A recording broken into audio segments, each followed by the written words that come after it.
Morning children, welcome to our Orion Public School online educational channel. Student, today's our subject is English main course book The Flight, and our chapter is second, Nelson Mandela Long Walk to Freedom. In previous lecture we will discuss about Nelson Mandela's inauguration. जी हाँ, हम लोगों ने इस chapter का आधा हिस्सा पिछले लेक्चर में कंप्लीट किया था, जिसमें हम लोगों ने बात किया था कि इनोग्रेशन में क्या हुआ था, कितने लोग इकट्ठे हुए थे नेल्सन मंडेला के इनोग्रेशन में. आज हम बात करने जा रहे हैं, अपना नेक्स्ट टॉपिक पढ़ने जा रहे हैं. वो है हमारा टॉपिक कि इनोग्रेशन में अचानक फिर क्या क्या होता है. तो a few moments later we all lifted our eyes in away as a spectacular array of South African jets, helicopters and troop carriers roared in perfect formation over the Union building. It was not only a display of pinpoint precision and military force, but a demonstration of the military's loyalty to democracy, to a new government that had been freely and fairly elected. Only moments before, the highest generals of South Africa Defence Force and Police, their chests bedecked with ribbons and medals from days gone by, saluted me and pledged their loyalty. I was not unmindful of the fact that not so many years before they would not have saluted but arrested me. Finally, a chevron of Impala jets left a smoke trail of the black, red, green, blue and gold of the new South African flag. जी हाँ, मतलब उस समय जब inauguration हुआ था तो कुछ क्षणों के बाद, मतलब थोड़े ही, मतलब अ फ्यू मोमेंट्स लेटर, मतलब कुछ क्षणों के बाद दक्षिणी अफ्रीकी रंगीन जेट और हेलीकॉप्टर वहाँ यूनियन की बिल्डिंगों पर उड़ना शुरू कर दिए. और यह नई सरकार, मतलब ये नहीं था कि हाँ हेलीकॉप्टर उड़ रहा है, बल्कि यह था नई सरकार के प्रति उसके प्रजातंत्र के लिए, मतलब लोकतंत्र के लिए, डेमोक्रेटिक के लिए, कि मिलिट्री की वफादारी थी, मिलिट्री सैनिक जो थी उनकी लॉयल्टी दिख रही थी. फिर उसके बाद क्या हुआ, फिर अपने सीने पे तमगे लगाए हुए मिलिट्री के उच्चतम जनरलों ने लेखक को सलाम किया. मतलब लेखक यानी कि यहाँ पे नेल्सन मंडेला की बात हो रही है, उनको सैल्यूट किया. उसने सोचा कि काफ़ी वर्ष पहले मतलब जो सैल्यूट कर रहे थे, क्योंकि वो तो मिलिट्री थे और ऑलरेडी अफ्रीकन्स थे, वाइट अफ्रीकन्स थे, तो वो सोच रहे थे कि इसको अभी जो सैल्यूट कर रहा हूँ बेकार कर रहा हूँ, यानी कि इसको पहले ही हम लोग काफ़ी वर्ष पहले ही इन्हें अरेस्ट कर लिया, गिरफ्तार कर लिया होता. फिर क्या होता है, वो अपना south African flag red, green, blue, gold, ये सारे जो होते हैं कलर का, वो उड़ाना शुरू कर दिए. फिर the day was symbolized for me by the playing of our two national anthems and the vision of white singing Nkosi Sikelel, Africa, and black singing Die Stem, the old anthem of Republic. Although that day neither group knew the lyrics of the anthem they once despised, they would soon know the words by heart. जी हाँ, उसके बाद क्या हुआ कि उनके लिए, मतलब नेल्सन मंडेला के लिए, मतलब दो राष्ट्रीय गानों द्वारा प्रतीकात्मक किया गया. मतलब दो राष्ट्रगान, उनके लिए दो राष्ट्रगान गाया गया, एक वाइट अफ्रीकन्स की तरफ से और एक ब्लैक अफ्रीकन की तरफ से. जो वाइट अफ्रीकन्स जो नेशनल एंथम गाए थे उसका नाम था नकोशी शिकलेल, और जो ब्लैक अफ्रीकन्स यानी कि काले अफ्रीकन्स जो गाना गाए थे, मतलब राष्ट्रगान गाए थे, वो था die STEM.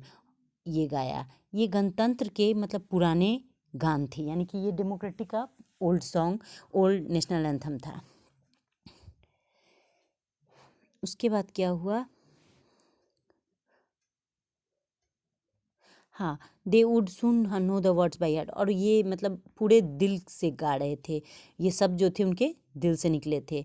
On the day of the inauguration I was overwhelmed with a sense of history. In the first decade of the 20th century, a few years after the bitter Anglo-Boer War and before my own birth, the white-skinned people of South Africa patched up their differences and erected a system of racial domination against the dark-skinned people of their own land. The structure they created formed the basis of one of the hardest, most inhuman societies the world has ever known.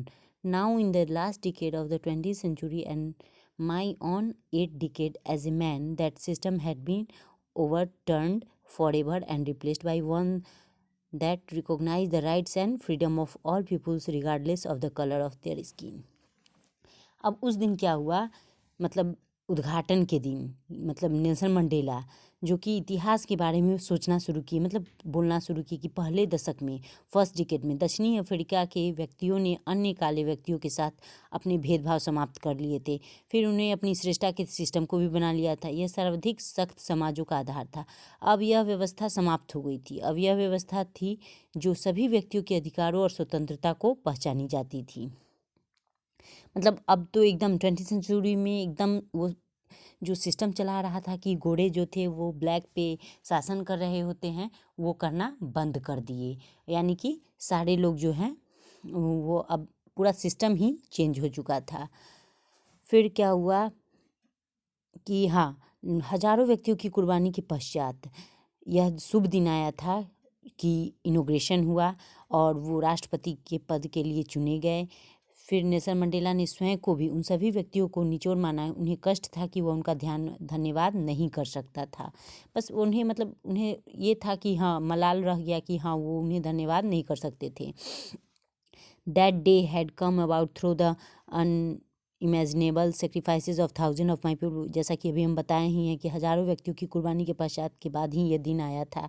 और हाँ, उन्होंने कहा था कि I felt that day as I have on so many other days that I was simply the sum of all those African patriots who had gone before me, that long the novel line ended and now began again them, and they were not able to see what their sacrifices had wrought the policy of apartheid. यानी कि मतलब उनको ये खेद रह गया कि जितने जो अफ्रीकन जो उनके हित में उनके साथ पूरा सहयोग दिया, उनसे कदम से कदम मिलाकर चले थे, उनका वो धन्यवाद नहीं कर सके थे। लेकिन हाँ, उनके बलिदानों को, उनके त्यागों को वो कभी भूल भी नहीं सकते थे। The policy of apartheid created a deep and lasting wound in my country and my people. All of us will spend many years, if not generations, recovering from that profound hurt. But the decades of oppressions and brutality had another united effects, and that it produced the Oliver Thambos, the Walter Silius, the Chief Luthils, the Yusuf Dadus, the Bram Fiskars, and the Robert Sukwes of our time, men of such extraordinary courage, wisdom, and generosity that their like may never be known again। जी हाँ, रंग भेद, मतलब उस time में, मतलब वो speech देते हुए बहुत सारे जो फ्रीडम फाइटर्स थे, स्वतंत्रता सेनानी, उनको याद करते हैं और वो बताते हैं कि रंग भेद की नीति, यानी कि अपार्थाइड कि रंग भेद की नीति ने उनके देश और उसके व्यक्तियों के अंदर काफ़ी समय तक रहने वाला घाव उत्पन्न कर दिया। इस नीति ने महान स्वतंत्रता सेनानी उत्पन्न भी किए थे। ये थे ओलिवर ताम्बोज, वाल्टर सिसुल्स, चीफ लथुलिस, यूसुफ डाडूट्स आदि। ये सारे जो थे, ये सारे फ्रीडम फाइटर्स थे जो उस समय ये उनका साथ दिए थे या फिर इसके खिलाफ, रंग भेद नीति के खिलाफ उतरे थे। परंतु इसका महान धन इसके व्यक्ति, मतलब महान जो कहा गया, मतलब जो ये सारे जो थे वे असाधारण उत्साह और बुद्धिमत्ता और उदारता के व्यक्ति थे। देश खनिज पदार्थों में अमीर था, परंतु इस महान धन जो इसके व्यक्ति थे उनसे वो अब गरीब हो चुका था, चूँकि वो लोग अब रह नहीं, मतलब वो लोग इस दुनिया में थे ही नहीं। और हाँ, साथ में ही कि अनन again perhaps it requires such character, my country is rich in the minerals. वही जो जैसा कि अभी मैं बताई हूँ कि उनका जो देश था वो खनिज पदार्थों में भले ही मतलब धनी था, लेकिन इन लोगों के जैसे, इन लोगों की आत्मा के जैसे कोई रत्न, मतलब ये लोग रत्न थे अपने देश के लिए। इसलिए वो तो हमेशा ही उस हीरे की पहचान नेल्सन मंडेला ने ही की थी और वो कभी भूल भी नहीं सकते। It is from this comrades in the struggle that I learned the meaning of courage. Time and again I have been seen men and women risk the their lives for an idea. I have seen men stand up to the attacks and torture without breaking, showing a strength and resilience that defies in imagination. I learned that courage was not absent of fear, but the triumph over it. The brave man is not he who does not feel afraid, but he who conquers that fear. No one is conquers that fear. अब इसमें जो था कि इन व्यक्तियों के जो मतलब मनुष्य की इनमें उन इस स्टैंजा में उन्होंने बता रहा है कि मनुष्य बता रहे हैं कि मनुष्य की जो प्राकृतिक महानता थी, ग्रेटनेस थी, उसके बारे में नेल्सन मंडेला कहते हैं कि कोई भी व्यक्ति रंग और धर्म के कारण दूसरे व्यक्ति से घृणा करता हुआ जन्म नहीं लेता है। उन्हें प्यार सिखाया जा सकता है। मतलब कोई भी जन्म लेता है तो वो जन्म से ही थोड़े ना किसी से नफरत करने लगता है, बल्कि उसे तो सिखाया जाता है कि हाँ वो किस तरह से मतलब कैसे वो रहना है, किससे प्यार करना है, किससे नफरत करना है। तो इन सारी चीज़ों को वो उसे लोग ही सिखाते हैं। और साथ में मतलब जो उन्हें प्यार करना सिखाया जा सकता है। प्यार मानव दिल में प्राकृतिक रूप में आता है, वो तो शुरू से ही आया हुआ था। जेल में उन्हें दीवार तक लगा दिया गया था कि उस मतलब कि वो किसी से बात नहीं कर सके, लेकिन फिर भी उन्होंने उस गार्ड के दिलों में भी मानवता दिखी। मनुष्य की आवश्यक अच्छाई थी, इसे समाप्त नहीं किया जा सकता है जीवन में। हाँ, no one is born hating another person because of the colour of his skin और हिज बैकग्राउंड और his religion. People must learn to hate, and if they can learn to hate they can be taught to love, for love comes more naturally to the human heart that is an opposite. Even the germinus time the in prison when my Cordet जो कि बता रही थी वही कि जैसे ही मतलब हर व्यक्ति में अच्छे दो कर्तव्य थे, अपने परिवार और समाज के देश के प्रति। इन कर्तव्यों को पूरा करने में उन्हें काफ़ी कठिनाई भी आई थी, जो कि फिर वो कहना चाह रहे थे कि जैसे कि स्वतंत्र मतलब वो जो थे वो लाइफ मतलब जो भी व्यक्ति जिसका भी जन्म होता है वो स्वतंत्र रूप से पैदा होता है, स्वतंत्र होने की उसकी भूख होती है। और ये नहीं कि no one is born hating an other person, मतलब कोई जन्म से ही किसी और से मतलब नफरत करना नहीं सीखता है। कोई भी रंग हो या बैकग्राउंड हो या धर्म लेके कोई भी विवाद करता है तो वो यहीं आके यानी कि हम अपने आसपास के माहौल से ही वो सीखते हैं। बट लेकिन हाँ, अगर अगर उसमें अच्छाई है तो वो लाख लाख उसके सामने बुराइयां आ जाए, लेकिन अगर जो उसके आसपास में या फिर उसके परिवार वाले जैसा उसे सीख देते हैं वो वैसे ही करता है। In life, every man has twin obligation to his family, to his parent, to his wife and children, and he has obligation to his people, his community, his country.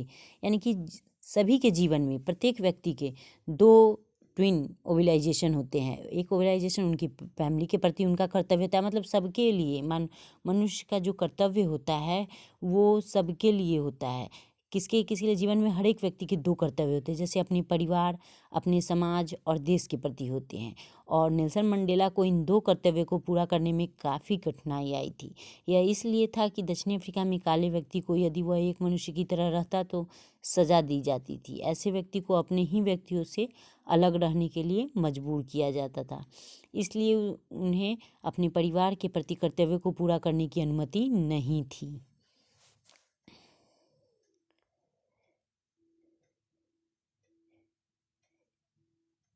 उसके बाद है कि each man is able to fulfil those obligation, और सभी को हाँ। In a country like South Africa it was almost impossible for a man my birth and colour to fulfil both of the, यानी कि सभी उस समय अफ्रीका में जैसा कि था कि वो सभी के लिए ये कठिनाई था कि वो अपने दोनों कर्तव्यों को एक साथ पूरा कर सके। या तो वो किसी एक के लिए ही मतलब या तो अपने परिवार को देखे, नहीं तो कि अपने देश को देखे, इस तरह का सिस्टम चलता था। फिर नेल्सन मंडेला कहते हैं I was not born with a hunger to be free. I was born free in every way that I could know, free in run in the fields near my mother's hut, free to swim in the clear stream that run through my village, free backs to slow moving bulls. As long I obeyed my father and abided by the customs to my tribe, I was not troubled by the laws to a man or God. जी हाँ, उन्होंने कहा था कि वो स्वतंत्र पैदा हुए हैं और वो स्वतंत्र होने की भूख के साथ पैदा नहीं हुए थे। वो अपने पिता की आज्ञा पालने और अपने कबीले के रीति रिवाजों को मानने में स्वतंत्र थे, परंतु शीघ्र ही उन्हें महसूस किया कि उनकी स्वतंत्र मतलब उनके लिए स्वतंत्रता क्या था, एक भ्रम था। उसने मतलब उन्होंने स्वतंत्रता के लिए भूखा मरना आरंभ किया। जब उन्हें स्वतंत्रता मतलब उनसे ले लिया गया था विद्यार्थी के रूप में, जब वो पढ़ने जाने की स्वतंत्रता चाहते थे, तब उनके साथ क्या हुआ था मतलब उनके साथ क्या हुआ था, हाँ, कि ये जोहान्सबर्ग में युवा के रूप में वो अपनी ताकत के अनुसार बढ़ने की स्वतंत्रता चाहते थे। वो अपनी और परिवार की रोजी रोटी की स्वतंत्रता भी चाहते थे, लेकिन उनसे वो सारी चीज़ें छीन ली जाती थी स्वतंत्रता की इच्छा द्वारा उनका बहादुर बनना। परंतु शीघ्र ही उन्होंने देखा कि वो अपने भाइयों और बहनों की तरह वो भी स्वतंत्र नहीं थे। तब वो अफ्रीकन नेशनल कांग्रेस में कहाँ क्या हो गए, शामिल हो गए थे।